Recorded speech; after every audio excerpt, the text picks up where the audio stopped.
आता आपल्या आवडत्या मालिकेचे संपूर्ण भाग मालिका प्रसारित झाल्यानंतर लगेचच पाहू शकता फक्त सन नेक्स्ट वर. भारतातील प्रेक्षकांसाठी मोफत सेवा. शिंदे शिंदे पोलीस स्टेशन आहे की क्लब आहे? खेळतायत तिकडे ते. काय चाललंय? लक्ष कुठे तुमचं? अहो मॅडम, मी ते DNA रिपोर्टचं फॉलोअप घेत होतो म्हणून. रिपोर्ट कुठे आहे? हा, फॉलोअप काय केलं तुम्ही? त्या लॅबला फोन करा आणि सांगा की आत्ताच्या आत्ता रिपोर्ट हवाय. जा. होय. शिंदे कुठे चाललात? Madam report. थांबा इकडे. ते तिघं मजा करत असताना मी इकडे अशी स्वस्था नाही बसू शकत.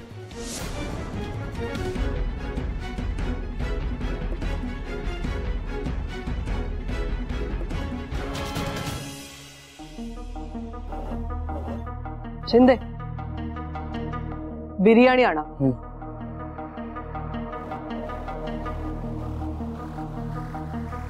मॅडम सकाळी सकाळी बिर्याणी? हा आणा. शिंदे, मला सांगा, काल रात्री त्या तिघांनी काय खाल्लं होतं? त्या तिघांनी? मग अजून कोण आहे इकडे? हा, ते सुजीतची आई आली होती ना, मग तो डब्बा त्यांनी मिळून खाल्ला. पण मॅडम त्या तिघांची लय नाटकात हो खाण्याची. एक डबा तिघात खाल्ला याचा अर्थ त्या तिघांचं पोट भरलेलं नसणार आहे. शिंदे, बिर्याणी आणा. बिर्याणी? आता चला शिंदे.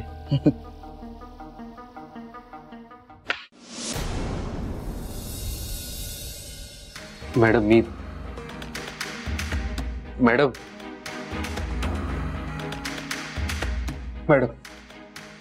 दार सोड.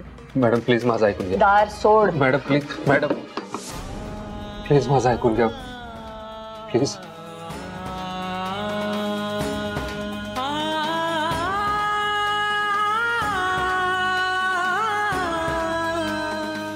मॅडम कशाला आलायस? मॅडम स्वानंदी कशी? कोण? स्वानंदी. स्वानंदी? मला तर वाटलं होतं ती जगो किंवा मरो. तुला काहीच फरक पडत नाही. मॅडम प्लीज असं बोलू नका. मग कसं बोलू? तू आता तिची चौकशी करायला आलाय सगळं झाल्यानंतर? जेव्हा तिला तुझ्या मदतीची गरज होती तेव्हा कुठे होतास तू? मला वाटलं होतं तू वेगळा असशील, पण नाही. सगळे पुरुष सारखेच सोयीस्करपणे वागणारे, आणि तू सुद्धा त्यातलाच निघालास. तिला खरोखर जेव्हा तुझी मदत हवी होती तेव्हा तू तिच्या आयुष्यात पळून गेलास. आणि काळजी करू नको, ती जिवंत आहे, मेली नाहीये. स्वतःची लढाई स्वतः लढतीये तुझ्या मदतीशिवाय. आणि आता तिला तुझी गरज नाहीये म्हणे. पण मला आहे ना मॅडम, मला गरज आहे. हवं तर माझा स्वार्थी विचार समजा, पण मला गरज आहे स्वानंदी आनंदी असण्याची, ती सुरक्षित असण्याची. आणि मला हे पूर्णपणे मान्य, अगदी 100% मान्य आहे. तिच्या कठीण काळात मी तिच्या सोबत नव्हतो. माझा नाईलाज होता मॅडम. एकीकडे स्वानंदीची मैत्री आणि दुसरीकडे साहेबांचा आदेश. मी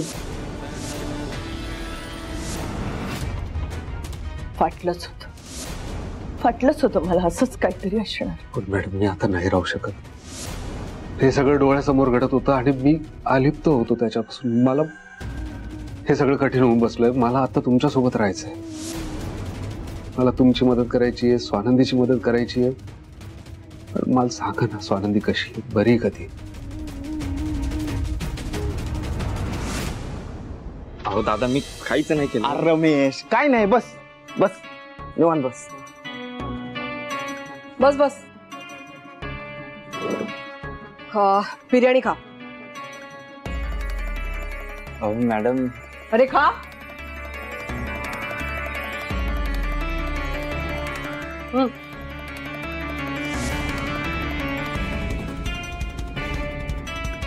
थँक्यू मॅडम. उपकार नाही करत आहे.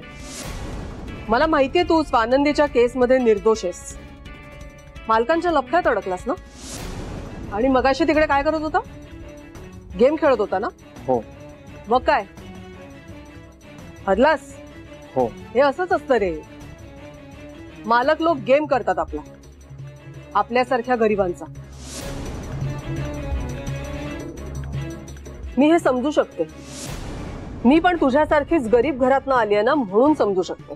मला सांग, त्या दिवशी तिकडे रात्री नक्की काय झालं होतं पार्टीत? मॅडम मला काहीच माहिती नाहीये. गेला मग तू 12च्या भागात. ही बिर्याणी शेवटची तुझी. मॅडम फारसं माहिती नाहीये मला.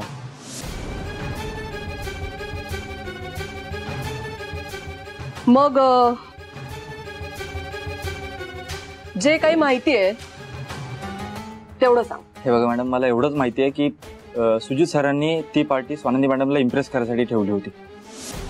सुजित सर त्या मॅडमच्या पाठीमागे आहेत आणि त्यांनी ना त्यांना पार्टीमध्ये प्रपोज पण केलं होतं. जे स्वानंदी सांगत होती ते खरंय. एनिवे, अजून? हे बघा मॅडम, मला इतकंच माहिती आहे की ती पार्टी मोठी होती, म्हणून त्या पार्टीत इम्पोर्टेड आणि ब्रँडेड दारू असणार. आणि जर मी ती दारू कमी दरात जरी विकली मार्केटमध्ये तरी मला भरपूर पैसे मिळणार होते. आणि त्या पैशात मी माझ्या मुलाच्या 1 आठवड्याचा औषधाचा खर्च पूर्ण करू शकत होतो.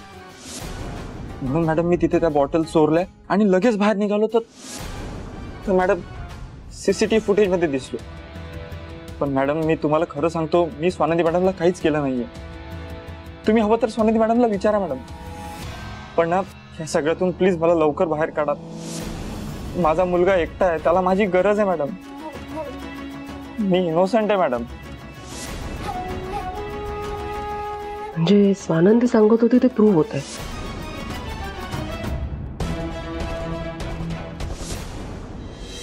जेसी, तुला काय वाटतं कोण असेल? कौन असेल? अरे मतलब वो तीनों में से कौन गुनेगार होगा? काय माहिती, आता टेस्टच्या रिझल्ट वरती डिपेंड आहे ना ग ते. अरे हाँ, मुझे भी पता है, लेकिन तेरी गट फीलिंग क्या बोलती है? ते गटचा काय संबंध फातिमा? आपण कशाला उगाच गेसवर्क करतोय?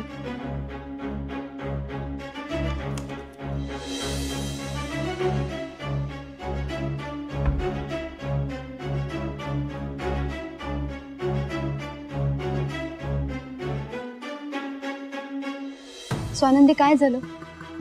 काही प्रॉब्लेम झालाय का? काही पेन वगैरे होतंय का तुला? स्वानंदी, हमें बता, क्या प्रॉब्लम है? हम है ना तेरे साथ. ज्याची भीती होती तेच झालंय. मतलब ब्लीडिंग सुरू झाले.